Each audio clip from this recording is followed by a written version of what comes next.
Bonjour, c'est Ludo de la chaîne Envie de Voyage. Vous vous apprêtez à acheter ou à louer votre premier camping-car?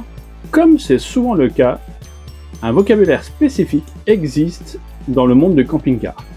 Porteur, lanterneau, charge utile, le vocabulaire du camping-car est très riche.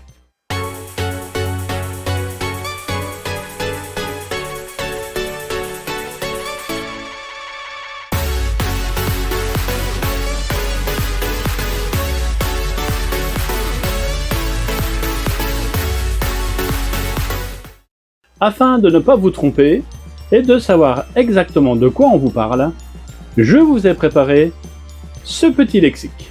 Les premiers termes que nous allons développer concernent directement le camping-car, c'est-à-dire de connaître les quelques types de camping-car qui existent sur le marché. Le profilé, c'est le véhicule de loisir le plus plébiscité par les voyageurs nomades. Il est assemblé sur une cellule rapportée et propose un profil aérodynamique très apprécié. Il mesure entre 6 mètres et 7,50 m, ce qui en fait un excellent compromis entre volume habitable et maniabilité. Il est souvent conçu pour des personnes, mais peut atteindre jusqu'à 6 couchages. L'intégral intéresse environ 20% des camping-caristes. Il est fait d'un recarrossage complet sur châssis enveloppant la cabine. Plus complexe à assembler, l'intégrale est privilégiée pour les camping-caristes qui préfèrent acheter un camping-car haut de gamme. Il propose de vraies pièces à vivre et une visibilité panoramique. La Capucine reste le véhicule privilégié des familles nombreuses et pour la location d'été. Elle présente un espace de vie appréciable, mais sa hauteur, souvent supérieure à 3 mètres, lui donne une prise au vent qui peut lui faire préférer le profilé. Je vous propose donc de commencer notre lexique du jargon camping-cariste.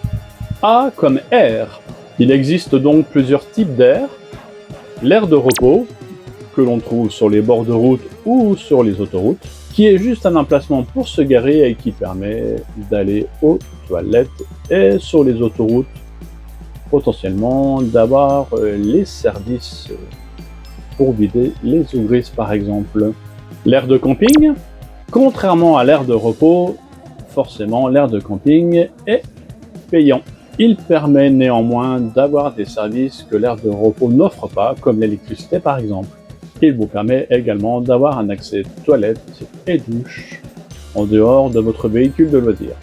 L'aire d'étape, c'est une aire souvent soit municipale, soit privatisée, qui vous permet la plupart du temps, moyennant finance, mais pas toujours. Certaines aires sont gratuites et vous permet de vous installer pour une nuit ou plusieurs nuits, et avec la plupart du temps l'électricité et quelques autres services, et notamment les services de vidange d'eau grise.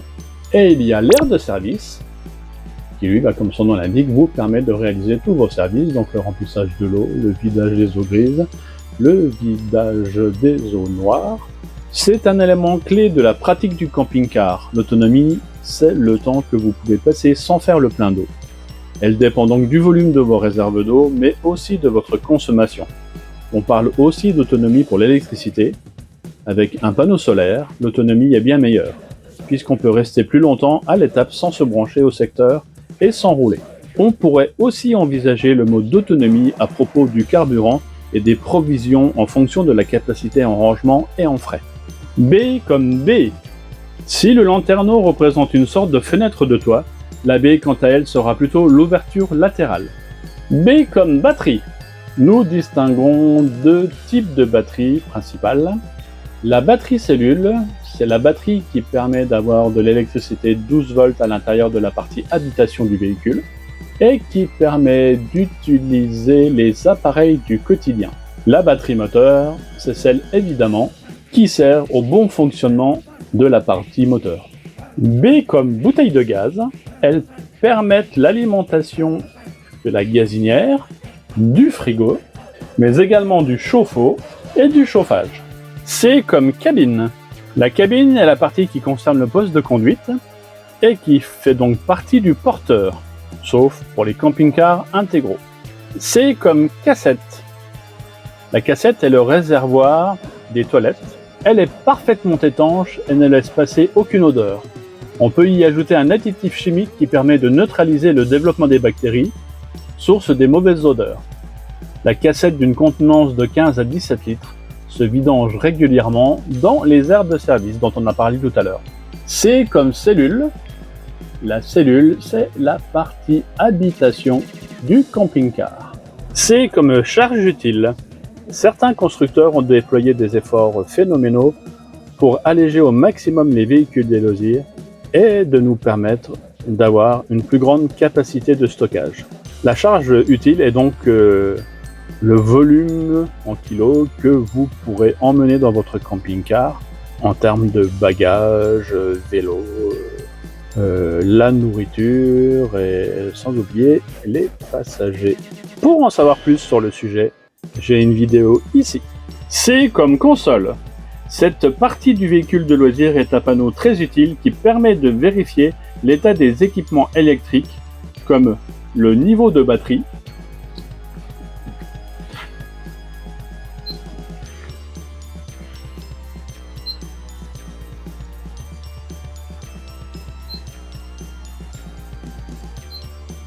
connecter les lumières intérieures, allumer la lampe extérieure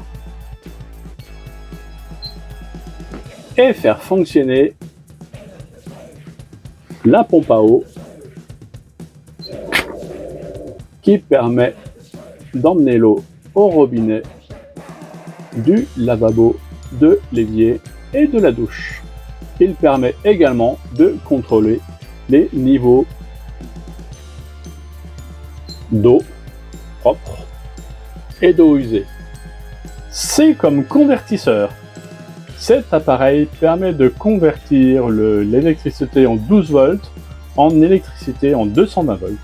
D comme double plancher. Cette caractéristique tient en l'aménagement d'un contre-plancher en surélévation du châssis d'origine.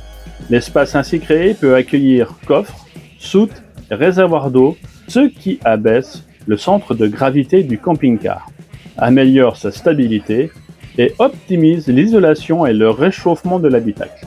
On distingue couramment le double plancher technique du double plancher de rangement. Tous les camping-cars n'en sont pas dotés. E comme eau. On distingue 3 types d'eau dans un camping-car.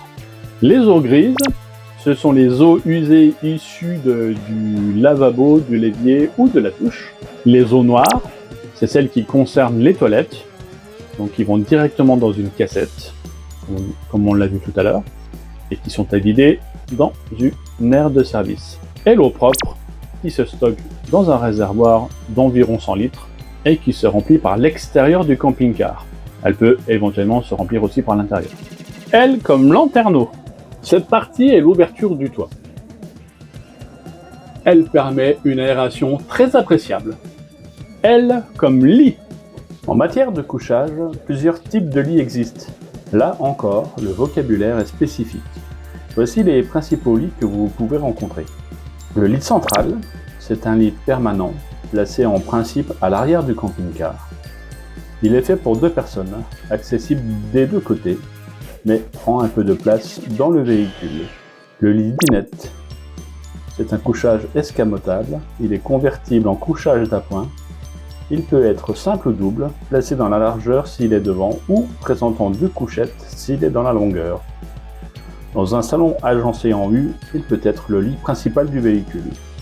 Escamotable lui aussi, le lit pavillon descend du plafond. Il peut être actionné électriquement ou manuellement et sa hauteur est variable. Le lit capucine. Il est spécifique au véhicule du même nom. Il est situé au-dessus de la cabine et on y accède par une échelle. P comme panneau solaire. Les panneaux solaires posés sur votre toit sont un bon moyen d'accroître l'autonomie du véhicule. Ils permettront aux batteries de se recharger sans être branchées à l'électricité. Ils ont l'avantage d'être économiques puisqu'ils n'utilisent pas d'électricité, ils en produisent, et ils sont écologiques puisqu'ils utilisent l'énergie solaire. P comme place autorisée. Les places autorisées sont indiquées sur la carte grise de votre véhicule. On les attribue en fonction de la charge utile.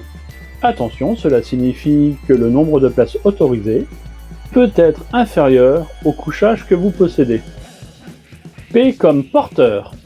C'est la partie du camping-car qui contient le moteur, le châssis, la cabine sur les profilés et les capucines. Pour les intégraux, on ne compte pas la cabine qui est recarrossée. Le porteur comprend également la partie poste de conduite, commande rétroviseur, airbag, etc. S comme soute. Les soutes garage sont a priori toutes conçues pour recevoir un ou plusieurs deux roues.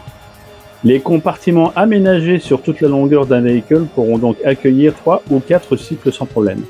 Mais les soutes escamotables, celles qui sont aménagées au niveau des couchettes superposées, sont moins accueillantes. La soute de notre Macwheel Yearling 21 est assez grande et permet de ranger de nombreuses affaires, et comme vous pouvez le voir, de vélos et de nombreuses caisses et autres choses que nous mettrons pour nos prochains voyages.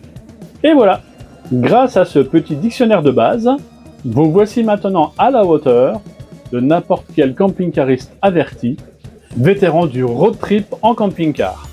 Vous êtes prêts à sillonner toutes les routes que vous avez choisies? C'est parti!